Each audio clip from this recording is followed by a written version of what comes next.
আজকের ক্লাসের মাধ্যমে তোমাদের নবম দশম শ্রেণীর গণিত বই অষ্টম অধ্যায় বৃত্ত সংক্রান্ত সম্পাদ্য 10 এই সম্পাদ্যটি খুব সুন্দরভাবে অঙ্কন করে বিশেষ নির্বাচন ও অঙ্কনের বিবরণ সহ আজকে খুব সুন্দরভাবে তোমাদেরকে শেখাবো। লক্ষ্য রাখো, সম্পাদ্য 10-এর মধ্যে বলা হয়েছে কোনো নির্দিষ্ট ত্রিভুজের অন্তর্বৃত্ত আঁকতে হবে। গত পর্বে সম্পাদ্য 9-এর মধ্যে আমরা অঙ্কন করেছিলাম পরিবৃত্ত কীভাবে অঙ্কন করতে হয়। তোমরা যারা এই ভিডিওটি মিস করেছো অবশ্যই আই বাটন থেকে তোমরা ভিডিওটি দেখে নিবে। এখন লক্ষ্য রাখো, সম্পাদ্য 10টি আমরা এখন সমাধান করাবো। তার আগে যে কাজটি করব, বিশেষ নির্বাচনটি আমরা আগে লিখে নিব। একটু মনোযোগ দিবা। এখানে যেহেতু বলা হয়েছে কোনো নির্দিষ্ট ত্রিভুজের, তার মানে আমার একটা ত্রিভুজ লাগবে। সেই জন্য আমরা লিখব, মনে করি এবিসি একটি ত্রিভুজ। তারপর অন্তর্বৃত্ত আঁকতে হবে। কার অন্তর্বৃত্ত আঁকতে হবে? ত্রিভুজটির। সেই জন্য লিখব এর অন্তর্বৃত্ত আঁকতে হবে। এর বলতে কার বলো তো? ত্রিভুজটির। অর্থাৎ ত্রিভুজ এবিসি এর ভিতরে এমন একটি বৃত্ত আঁকতে হবে যা বিসি, সিএ ও এবি বাহু তিনটির প্রত্যেকটিকে স্পর্শ করে। এই হচ্ছে আমাদের বিশেষ নির্বাচন। আর বিশেষ নির্বাচনটা আরও সহজ হবে যখন আমরা চিত্রটি অঙ্কন করব। একটু মনোযোগ দিবা। এখন আমরা সম্পাদ্য 10 কিভাবে অন্তর্বৃত্ত অঙ্কন করতে হয় এইটা এখন কিন্তু আমরা অঙ্কন করব। সর্বপ্রথম যেহেতু বলা হয়েছে নির্দিষ্ট কোনো ত্রিভুজের অন্তর্বৃত্ত আঁকতে হবে, সেই জন্য আগে আমাদের যে কাজটি করে নিতে হবে সেটি হচ্ছে আমাকে একটি ত্রিভুজ অঙ্কন করে নিতে হবে। কি অঙ্কন করে নিতে হবে? ত্রিভুজ। আর ত্রিভুজটি কত সেন্টিমিটার হবে সেটা কিন্তু দেওয়া নাই।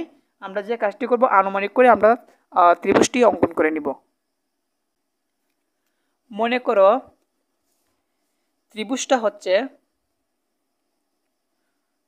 ত্রিভুজটা 5 সেমি। কত সেমি? 5 সেমি দিলাম। তোমরা যাই পারো তাই দিতে পারো, সমস্যা নাই। আমি 5 সেন্টিমিটার বিশিষ্ট আমি একটি ত্রিভুজ অঙ্কন করে নিব। কি অঙ্কন করে নিব? ত্রিভুজ। আমি 5 সেমি সমান করি। 5 সেমি সমান করে এই জায়গার মধ্যে একটা বৃত্তচাপ দিয়ে এই বৃত্তচাপটি কেটে দিলে কিন্তু আমাদের ছেদ বিন্দু হবে। আর ছেদ বিন্দু মিলিয়ে দিলে কিন্তু আমাদের ত্রিভুজটি হয়ে যাবে। বুঝতে পেরেছো? তো দেখো, ছেদ বিন্দু আর এই পাশের ছেদ বিন্দু মিলিয়ে দিই।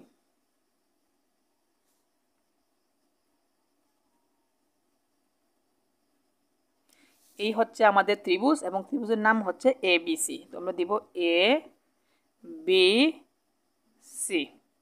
বুঝতে পেরেছো? তো আমাদের ত্রিভুজ অঙ্কন করা শেষ। এখন বলা হয়েছে এই ত্রিভুজের কি অঙ্কন করতে হবে? আমাদের অন্তর্বৃত্ত অঙ্কন করতে হবে।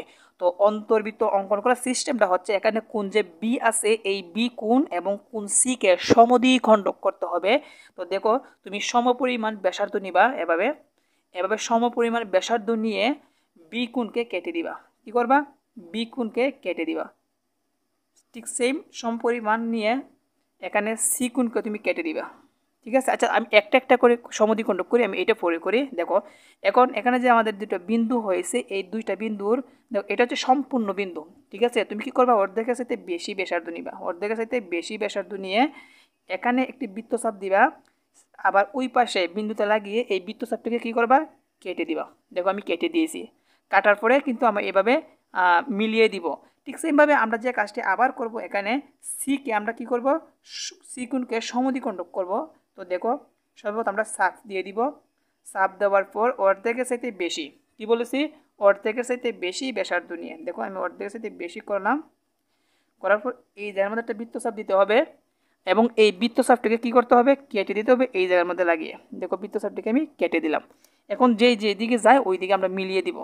দেখো আমাদের বিন্দু এবং কোণ সি যেদিকে যায় ওই দিকে কি করব? মিলিয়ে দিব। বাস, মিলিয়ে দিলাম। এখন এই কোণটাও কী করতে হবে? মিলিয়ে দিতে হবে। তোমরা যদি একটু ভালোভাবে মনোযোগ দাও তাহলে তোমরা বুঝতে পারবা যে এই পরিবৃত্ত, অন্তর্বৃত্ত, বহির্বৃত্ত খুবই সহজ। এখানে যে আমরা কোণকে অর্ধেক করে সেটি হচ্ছে বিএল। কি করেছি? বিএল। আর একটা হচ্ছে সিএম আঁকি।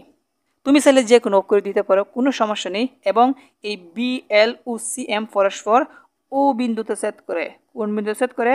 ও বিন্দুতে ছেদ করে। তোমরা বুঝতে পেরেছো? আশা করি এই পর্যন্ত তোমরা খুব ভালোভাবে বুঝতে পেরেছো। এখন যে কাজটি করবা সেটা হচ্ছে এখানে বিসি এর সমদ্বিখণ্ডক করতে হবে। কি করতে হবে বলো তো? বিসি এর সমদ্বিখণ্ডক ওডি নির্ণয় করে। তো কিভাবে আমরা করব? সর্বপ্রথম যে কাজটি করব, ওর মধ্যে লাগিয়ে, ওর যে বিন্দুটি আছে ওই বিন্দুর মধ্যে লাগিয়ে বিসি এর উপর একটা চাপ দিতে হবে সমদ্বিখণ্ডক করার জন্য। তো দেখো আমি কিভাবে চাপটা দিই, একটু মনোযোগ দিবা।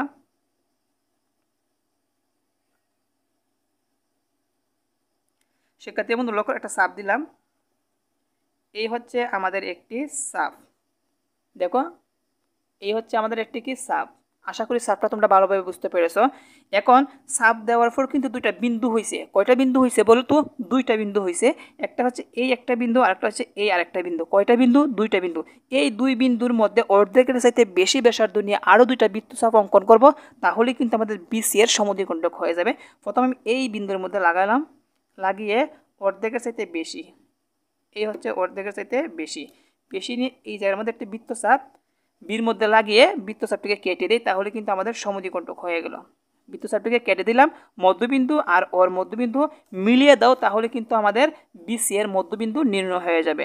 তো দেখো আমি যোগ করে দিলাম, ঠিক আছে। তো এটা হচ্ছে বিসি এর মধ্যবিন্দু ওডি নির্ণয় করি, আমি এই জায়গার মধ্যে ডি দিলাম। এখন কিন্তু প্রায় কিন্তু আমাদের কিন্তু অঙ্কনটা শেষ পর্যায়ে হচ্ছে উকে কেন্দ্র করে ওডি এর সমান ব্যাসার্ধ নিয়ে। লক্ষ্য রাখো, উকে কেন্দ্র করে কাটা কম্পাসটা ওর মধ্যে লাগাবা, লাগানোর পর ডির মধ্যে লাগিয়ে, দেখো ডির মধ্যে লাগিয়ে একটা বৃত্ত আঁকতে হবে। বৃত্ত আঁকার আগে তুমি দেখবা যে সব দিক দিয়ে ঠিক আছে কিনা। কি করতে হবে? সব দিক দিয়ে ঠিক আছে কিনা ওইটা তোমাদের ফলো রাখতে হবে। তো দেখো এই হচ্ছে আমরা ওডি এর সমান করলাম, তোমরা দেখতে পেরেছো কিনা জানি না। দেখো এটা ওডি এর সমান করে আমরা এটা কি করব, এখন বৃত্ত অঙ্কন করে দিব। কি অঙ্কন করে দিব বলো তো? বৃত্ত অঙ্কন করে দিব। যদি বৃত্ত অঙ্কন করে দেই তাহলে কিন্তু আমাদের কি হয়ে যাবে? অন্তর্বৃত্ত হয়ে যাবে। এই হচ্ছে আমাদের অন্তর্বৃত্ত। আশা করি তোমরা বুঝতে পেরেছো। এই হচ্ছে আমাদের অন্তর্বৃত্ত। আর অন্তর্বৃত্তর একটা সিস্টেম হচ্ছে এখানে, এটা মনোযোগ দিবা। দেখো এবি যে বাহুটা আছে এই বাহুর বাহিরে যেতে পারবে না, এসি এবং বিসি এর বাহিরে যেতে পারবে না, যেন স্পর্শ করে মানে লেগে যায় ওইভাবে কিন্তু হতে হবে। তোমরা এমন শুষ্কানুভাবে অঙ্কন করবা যেন বাহিরে না যায়। তো এই হচ্ছে আমাদের অন্তর্বৃত্ত কিভাবে অঙ্কন করতে হয়। আশা করি তোমরা সেটি বুঝতে পেরেছো।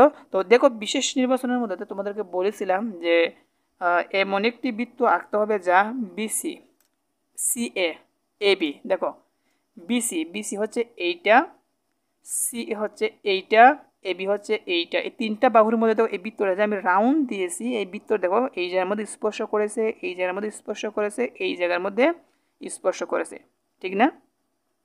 তার মানে যেহেতু স্পর্শ করেছে তার মানে আমাদের অন্তর্বৃত্তটি হয়েছে। শিক্ষার্থী বন্ধুরা এখন যে কাজটি করব, অঙ্কনের বিবরণটা দিয়ে দেই, তাহলে কিন্তু আমাদের শেষ।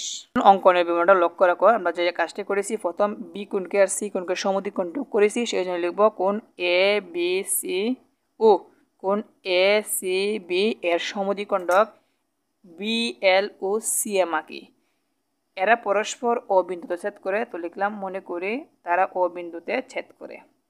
তারপর ও থেকে কি করব, ও থেকে দেখো ও থেকে বিসি এর উপর ওডি লম্ব আঁকি। এই ও থেকে এই বিসি এর উপর আমরা কি করেছি, ওডি লম্ব অঙ্কন করেছি। তারপর কি করেছি বলতো, ওকে কেন্দ্র করে ওডি এর সমান ব্যাসার্ধ নিয়ে একটি বৃত্ত আঁকি। দেখো ওকে কেন্দ্র করে ওডি এর সমান ব্যাসার্ধ নিয়ে একটি বৃত্ত আঁকি, তাহলে এই বৃত্তটি নির্ণয়ে অন্তর্বৃত্ত। অঙ্কনের বিবরণটা খুবই সহজ। আশা করি তোমরা বুঝতে পেরেছো সম্পাদ্য 10 কীভাবে আমরা করেছি। তো পরবর্তী পর্বে তোমাদের লাস্ট যে বহির্বৃত্ত আছে ওইটা অঙ্কন করে দেখাবো। আজকে এখানে শেষ করলাম। সবাই ভালো থাকো। আল্লাহ হাফিজ।